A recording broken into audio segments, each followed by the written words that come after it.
La pared bacteriana es una estructura rígida y resistente que se encuentra justamente afuera de la membrana citoplasmática de las bacterias. Bueno, su función principal es la de dar protección a la bacteria para que no haya, digamos, lisis osmótica, que es básicamente cuando la bacteria explota por su presión interna. Además de que le otorga una forma definida, ya sea coco, bacilo o espirila. Bueno, la pared bacteriana se conforma de peptidoglucano o también llamado mureína, que se trata de una red de azúcares y aminoácidos que forman una malla muy fuerte, similar a una red de pesca. Los azúcares son cadenas alternas de N-acetilglucosamina y ácido N-acetilmurámico. Y bueno, los aminoácidos son puentes de péptidos que conectan las cadenas de azúcares, creando una estructura tridimensional similar, pues, como ya había comentado, similar a una red de pesca. Y bueno, un ejemplo de cómo se clasifican las bacterias de acuerdo a su pared bacteriana es al momento de realizar una tinción de Gram, ya que en esta tinción la diferencia en la estructura de la pared es lo que permite clasificar a las bacterias en dos grandes grupos, ya sea bacterias gram positivas o bacterias gram negativas. Bueno, básicamente las gram positivas tienen una capa de peptidoglucano muy gruesa o una multicapa y contienen ácidos teicoicos y lipoteicoicos que ayudan a estabilizar la pared y funcionan como antígenos. Y bueno, estas bacterias se tiñen de color púrpura o azul, mientras que las gram negativas tienen una capa muy delgada de peptidoglucano y poseen una membrana externa adicional que contiene lipoposacáridos, y esta actúa como una barrera contra ciertos antibióticos y colorantes. Y bueno, estas bacterias gram negativas se tiñen de color rosa o rojo. Bueno, respecto a la pregunta de si los antibióticos y los antimicrobianos son lo mismo, en realidad la respuesta es no, van de la mano, pero hay una gran diferencia. Bueno, un antimicrobiano es cualquier sustancia, ya sea natural, sintética o semisintética, que mata o inhibe el crecimiento de microorganismos. Y bajo los antimicrobianos se incluyen los antibióticos, los antivirales, los antifúngicos y los antiparasitarios. Bueno, en su caso los antibióticos, como hemos visto, son específicamente para combatir bacterias. Los antivirales combaten virus, los antifúngicos combaten hongos y los antiparasitarios combaten parásitos. Bueno, anteriormente la definición de antibióticos se limitaba a sustancias producidas por un organismo vivo, ya sea hongos o incluso pues algunas bacterias, que tenían la capacidad de matar bacterias. En su caso, el antibiótico más conocido es la penicilina, que proviene del hongo Penicillium. Bueno, pero pues hoy en día el término se ha expandido para incluir también fármacos sintéticos diseñados para combatir infecciones bacterianas.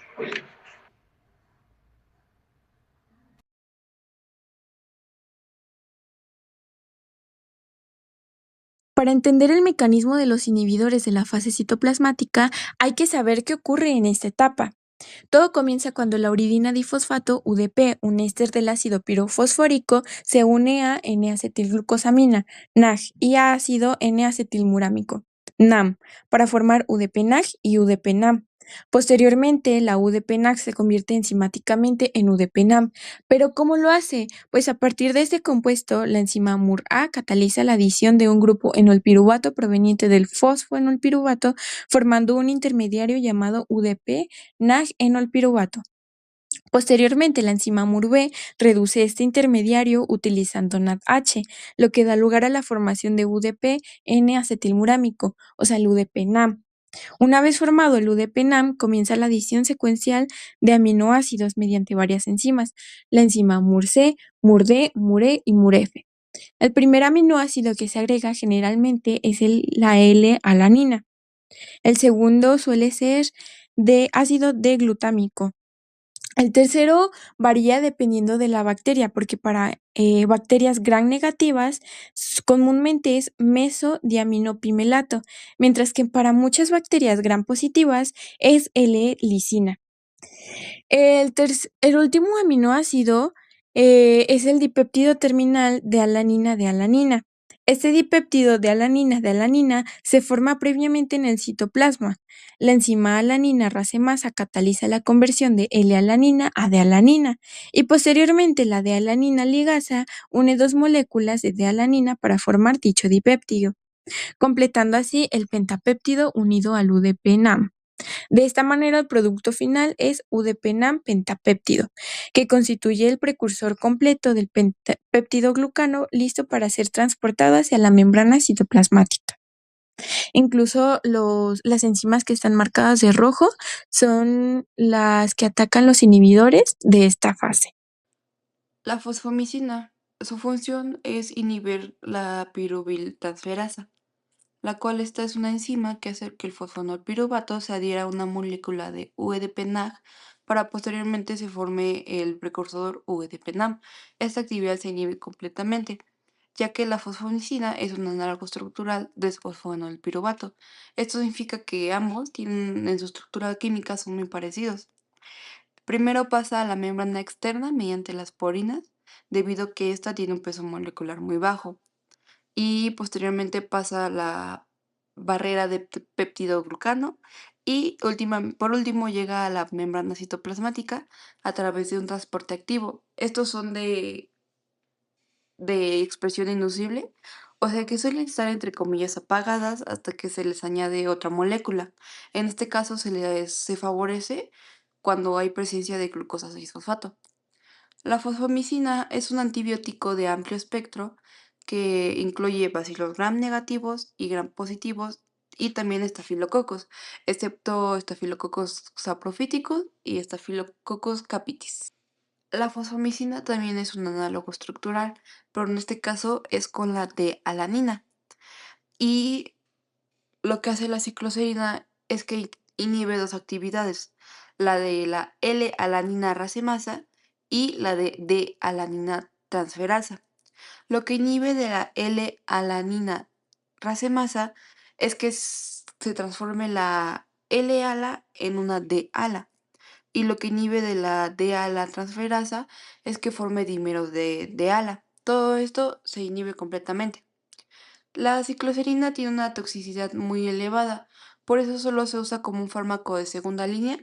Esto se refiere a que se usan para tratar enfermedades, como por ejemplo la tuberculosis, cuando el fármaco de primera línea ya no funciona adecuadamente.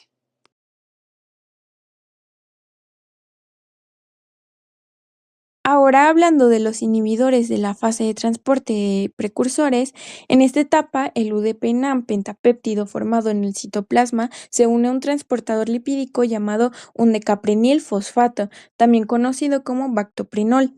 Esta unión es catalizada por la enzima MRAY, también conocida como fosfo-N-acetilmuramato transferasa, que transfiere el NAM pentapéptido desde el UDP hacia el lípido, formando un complejo denominado lípido 1. Posteriormente, la enzima MURG añade una molécula de N-acetilglucosamina, NAG, a este complejo, dando lugar al lípido 2, que ya contiene la unidad disacarida completa, el NAG-NAM pentapéptido. Una vez formado el lípido 2, ese complejo es trasladado desde la cara interna hacia la cara externa de la membrana citoplasmática, mediante proteínas transportadoras tipo lipasa transloca, como la MURJ.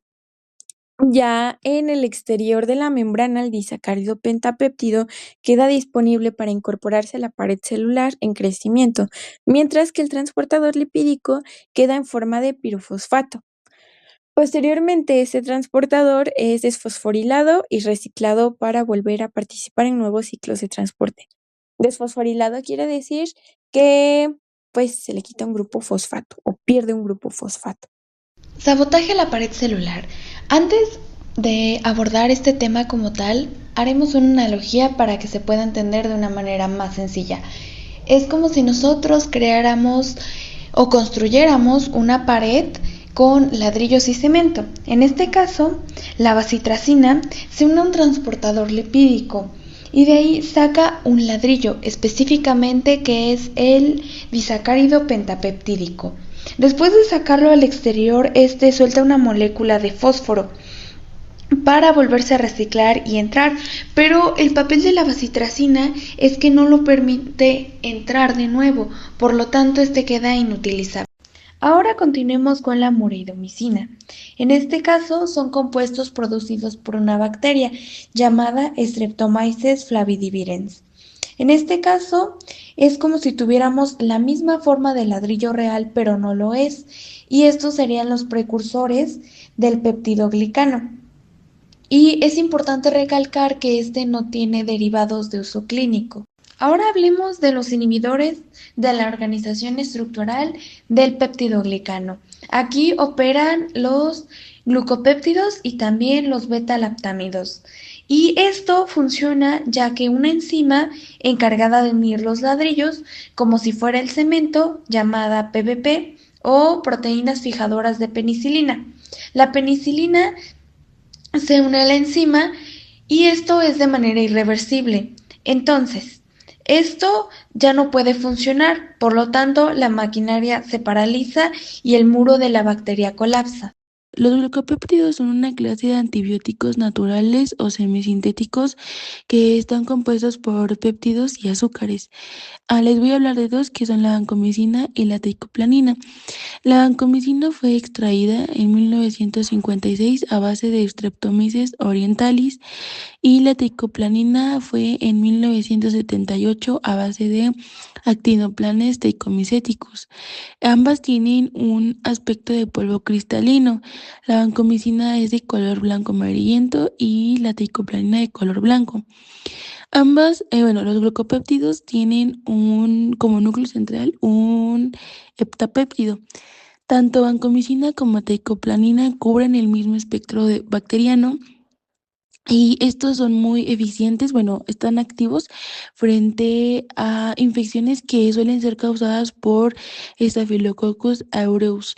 Aunque algunas cepas de Staphylococcus aureus meticilina resistente llegan a ser sensibles a teicoplanina, también tienen cierta resistencia a lo que es la vancomicina. Hablando ya de su estructura, tenemos que la estructura de la vancomicina está compuesta por 5 anillos bencénicos, 2 anillos heterocíclicos alifáticos, 5 grupos amino y 4 grupos amida. Tiene 2 átomos de cloro y 8 grupos alcohol y un grupo de ácido carboxílico. Hablando de la estructura de la teicoplanina, tenemos que esta cuenta con 7 anillos bencénicos, 3 anillos heterocíclicos alifáticos, 2 grupos amino, 7 grupos amida, 2 átomos de cloro, 14 grupos hidroxilos y un grupo ácido carboxílico. Hablando de su eficacia de estas dos, tenemos que el espectro de teicoplanina y vancomicina es efectivo frente a gram positivas, pero el espectro de teicoplanina y vancomicina lamentablemente es nulo frente a gram negativas. Continuamos con los betalactámicos. Es un grupo muy numeroso y de mayor utilidad clínica. Se caracteriza por su anillo betalactámico con un oxígeno en posición beta con respecto a un hidrógeno. Ahora, en la estructura química de sus subgrupos se puede encontrar este anillo betalactámico. Pero, ¿cuáles son sus subgrupos? Están las penicilinas, las cefalosporinas, los monobactámicos y los carbapenémicos. En las penicilinas podemos encontrar las naturales, las resistentes a betalactamasas o conocidas como semisintéticas, las aminopenicilinas y las antiseudomonas, que son de amplio espectro. En las cefalosporinas están las de primera, segunda, tercera, cuarta y quinta generación. En cambio, en los monobactámicos solo tenemos a un antibiótico que es el Astraunam. En cambio, en carbapenémicos tenemos a imipenem, doripenem y ertapenem. En su mecanismo de acción de los betalactámicos, en pocas palabras, estos van a inhibir. Ahora, ¿por qué algunos betalactámicos son más potentes que otros? Si bien, aunque todos atacan la pared celular, su efectividad va a depender de 3 factores principales. Gráficamente podemos definirlo como ese obstáculo que tiene que superar el antibiótico. Principalmente se compone por la difusión, que se refiere como a la rapidez que va a atravesar la membrana para pasar a un espacio periplasmático.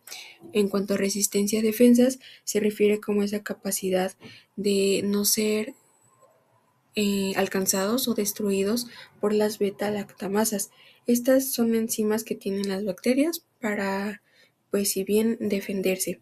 Y por último tenemos el escape y afinidad, que se refiere como a esa expulsión de bombas de la bacteria y las cuales se unen con fuerza a las proteínas de unión a penicilina, que si lo abreviamos son PBP.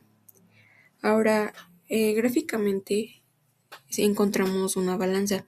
Tenemos tanto el lado A como el lado B. El lado A se va a componer por las proteínas de unión a penicilina, que estas van a fabricar el péptido glucano. Por el lado B tenemos las autolisinas, las cuales degradan la pared vieja. Visualmente tenemos un lado de construcción y otro de destrucción. Este se va a deber principalmente a ese mecanismo de muerte. El verdadero mecanismo de muerte es como la detención del crecimiento que van a tener a causa, pues, de un caos interno. Si bien normalmente tanto el lado A como el lado B se mantienen en un equilibrio, pero si el betalactámico rompe este equilibrio, lo que va a provocar va a ser el bloqueo de la construcción, que en este caso nos referimos a esas proteínas, y obtenemos la demolición, que hace referencia a las autolisinas, por el cual obtenemos esa autodestrucción de la bacteria, o si bien la lisis bacteriana.